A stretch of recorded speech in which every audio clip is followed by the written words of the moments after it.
Coronavirus infections reaching a new high every day this year amid the ongoing second wave of the pandemic, local administrations across the country have imposed necessary restrictions in public movement. Prohibitory orders are in place since early morning today in the capital as well, and it is all the more important at this scenario for all to maintain personal hygiene practices, social distancing and wear masks wherever relevant. Good morning, I'm Sarah Sapsanama and these are the headlines of the hour. Prohibitory orders start from today in 10 districts, including Kathmandu, that are most affected by COVID-19. Restrictions imposed on the operation of businesses and vehicles. Over 4,700 new cases of COVID-19 and 17 more deaths recorded in Nepal yesterday. Half of the newly infected individuals belong to the age group of 20 to 39 years. The FBI carries out searches at the home and office of former U.S. President Donald Trump's personal lawyer Rudy Giuliani, raid part of a probe into Giuliani's dealings with Ukraine. And Manchester City come from behind to defeat Paris Saint-Germain 2-1 in the first leg semi-finals of Champions League.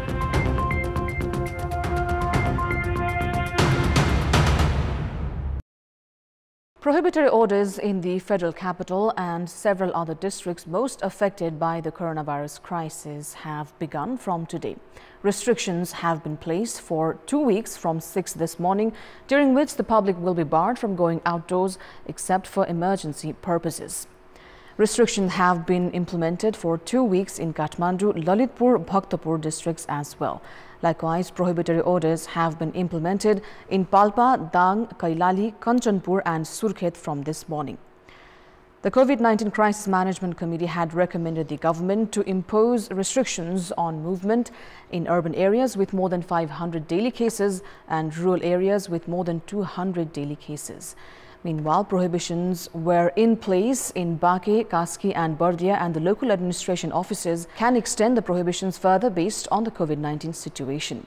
The Health Ministry has urged the public to limit movements since early this month as cases began to rise. Nepal reported 4,774 new coronavirus cases and 17 deaths yesterday. With this, the country's infection tally has reached 312,699 and death tally 3,211. Kathmandu Valley reported the highest of 2,047 cases yesterday. 1,221 of the infected are from the age group of 20 to 29 years, while the second highest 1,160 of the infected are from the age group of 30 to 39 years. There are 30,209 active cases at the moment and 54 individuals are in quarantine. Meanwhile, 773 infected individuals registered full recovery from the virus yesterday, taking the total number of recoveries in the country to 279,279. A year ago, when the coronavirus spread began in the country and the government geared up to impose a nationwide lockdown, it may be recalled that thousands of people had marched back to their home districts from the capital on foot. As the second wave of the coronavirus crisis gains momentum and restrictive measures have been in effect in the capital, the scenario seems to have repeated. The capital's main transit point in Kalanki was thronged by a massive crowd on Wednesday, hoping to return to their home districts. Their faces were clear representative of the haste due to the prohibitory orders. Out of fear of unemployment and the fast-spreading virus, many people rushed around to catch their vehicles. Vivek Luitel was one among the crowd who had missed the first bus and had been waiting for more than 4 hours for an alternative option to return to his home district, Butwal. The scenario in other transit points in the capital was no different, as the District Administration Office of Kathmandu had given 2 days for those who wanted to return to their home districts.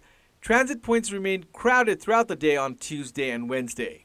More than 170,000 people left the capital on 20,000 vehicles on Tuesday alone.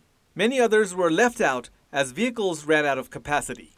Meanwhile, health experts pointed out that the lack of implementation of health measures and the massive scale of crowd had further raised the risk of transmission.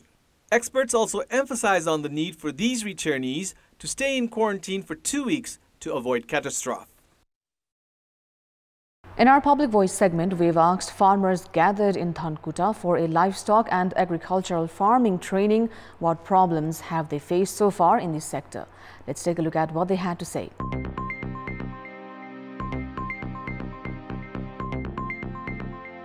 जुन प्रकारले उत्पादन गर्छौं हाम्रो लागत बढी पर्छ तर हामीले उत्पादन गरेको वस्तुलाई हामी आफैले नै मूल्य निर्धारण गर्न पाउने अवस्था छैन बिचौलियाकै हातमा बढी मूल्य भएकोले किसानहरु चाहिँ अलिकति यो पेशामा आकर्षित हुन नभएको हो कि काम गर्ने कृषक तर बढी कमिसन बढी फाइदा खाने चाहिँ बिचौलियाहरु हुनुहुन्छ कृषि लोन भन्छ नि यो धेरै झन्झटिलो कुरो छ एकदम प्योर किसानले नपाइरहेको अवस्था र हैन जसले सेटिङ गर्छ हैन उहाँहरुले चाहिँ पाउनुहुन्छ के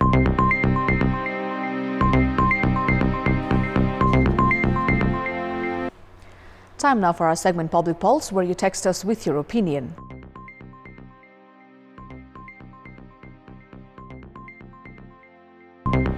The question is, what should be done to private hospitals refusing to provide services to patients during the pandemic? Your options are A. Increase coordination, B. Government take charge, and C. Punish operators. The voting is on. Type NEWS, select your option A, B or C and send it to 34001 to share your opinion with us. Time now for the sports news.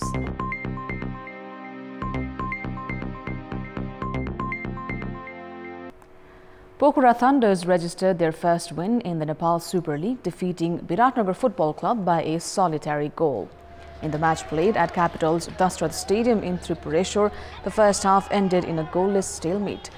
Ravi Paswan's shot hit the crossbar in the 61st minute as Pokhara missed an opportunity to take the lead. But Navayuk Shrestha scored the only goal of the match in the 83rd minute to seal Pokhara Thunders' 1-0 win over Biratnagar Football Club. Meanwhile, FC Chitwan and Butwal Lumbini Football Club settled for a 2-2 draw in the Nepal Super League yesterday. In the match played at Dasrath Stadium, George Prince Karki opened the scoring for Chitwan in the 15th minute. Tek Bahadur Budathoki doubled Chitwan's lead by scoring in the 19th minute. Ashish Lama scored for Butwal Lumbini in the 32nd minute to cut the deficit to 2-1. Lakshman Ruchal scored the equalizer for Butwal Lumbini in the 65th minute to level the match at 2-2. Both the teams could not score after that and shared a point each. That's all for the moment. Thank you for watching. Have a great day ahead.